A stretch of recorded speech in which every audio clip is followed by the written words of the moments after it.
Otep à tous, bien-aimés frères et sœurs, le Nigeria vient de décrocher, avec le Niger bien sûr, un financement de 1,3 milliard de dollars pour la construction d'un chemin de fer qui part de Kana au nord du Nigeria jusqu'à Maradi au Niger. La grande première, la particularité de cet investissement pour cette voie ferroviaire est que ça n'a pas été financé par la Banque mondiale ou par le FMI. C'est un financement de la Banque africaine de développement et la Banque africaine import-export. C'est une grande première. Parce que cette fois-ci, ce n'est pas les Occidentaux qui investissent. C'est ça qui est avantageux. Nous parlons maintenant de la coopération sud-sud. Vous savez qu'entre les pays de la CEDEAO, ou les anciens pays de la CEDEAO, les échanges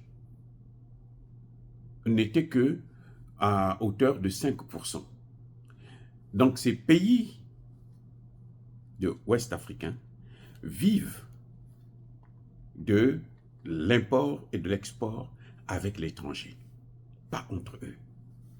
Et ça, c'est un grand problème en matière de développement. J'espère que le Nigeria, cette fois-ci, a compris et rentre définitivement sur la ligne de démarcation afin de changer de logiciel complètement. Parce que ce logiciel qu'elle a utilisé, que Tinubu a utilisé, il menace, il veut faire la guerre, eh bien aujourd'hui, le Nigeria est en train de payer les frais de cette politique hasardeuse, cette politique de soumission à l'Occident. Parce que c'est ce qui a conduit à ce que la crise puisse s'aggraver sur le plan économique. On sait que ces pays africains sont interdépendants. On sait que nos pays sont interdépendants. C'est-à-dire que l'un ne peut pas vivre sans l'autre. Et que donc, nous sommes obligés de vivre ensemble. Mais à partir du moment où, au lieu de vivre ensemble, vous voulez sacrifier les autres pays pour votre bonheur, ça ne peut pas marcher. Vous voyez, le Nigeria a même ouvert sa frontière. Mais le Niger, pour l'instant, continue à bouder. Et ça, c'est un manque à gagner. Pourquoi je dis ça?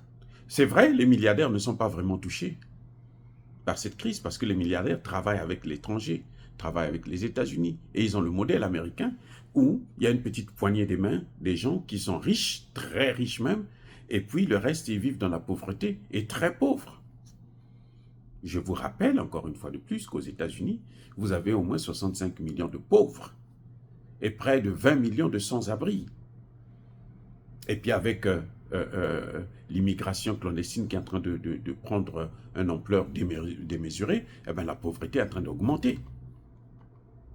Donc je veux dire que le Nigeria a opté pour une bonne chose cette fois-ci, de ne pas suivre Emmanuel Macron, de ne pas rentrer dans le jeu des Occidentaux pour vouloir faire la guerre avec le Niger. Et j'espère que la leçon a été bien comprise par les dirigeants du Nigeria. J'allais dire aussi que, vous savez, chez nous, c'est l'économie informelle qui est très avancée. C'est d'ailleurs ce qui a permis à ce que le Mali puisse s'en sortir. Parce que les gens utilisent l'argent cash. Ils n'ont pas besoin de passer par la banque. Et ça. Donc, quand l'UMOA bloque les avoirs du Mali, eh ben, l'argent continue à circuler dans le Mali. Parce que l'argent est dans les mains des gens. C'est l'économie informelle qu'on appelle ça. C'est ce qu'eux, ils ne comprennent pas. C'est ce qu'eux, ils veulent maintenant détruire. Mais ça ne marche pas. En tout cas, en Afrique de l'Ouest, ça ne marche pas. Surtout avec ce que est en train de faire Traoré, là. Hein, le Mali aussi commence à emboîter le pas. Hein, créer des entreprises, lancer l'agriculture, ainsi de suite. eh ben, leurs grands magasins, là, comme ils font, par exemple, au Congo et autres, là, qui appartiennent aux Libanais et autres, eh ben, ça ne marchera pas. Ça ne marchera pas. Parce que c'est ça qui entraîne le chômage chez nous. Le Libanais ne peut pas employer tous ces Congolais. Non, c'est pas possible. Il en prend 2 sur 1000, c'est comme s'il n'avait rien fait, c'est un coup de pied dans l'eau. Bref, en tout cas, c'est ça qui sauve le Niger. Parce que les gens à la frontière, c'est 7 États qui ont une frontière avec le Niger. 7 États du Nigeria. Et les échanges là, c'est de l'informel. Donc quand on ferme la frontière, forcément, ça a des répercussions au Nigeria et au Niger. Forcément. Parce qu'ils ne passent pas par la banque. Eux, ils ont des échanges qui se passent entre eux. C'est le cash. Mais dès que vous fermez la frontière, mais c'est un manque à gagner, mais alors incroyable. Et c'était la plus grosse erreur de Tinubu, qu'il a aggravée en voulant maintenant carrément faire la guerre. Là, c'était la totale.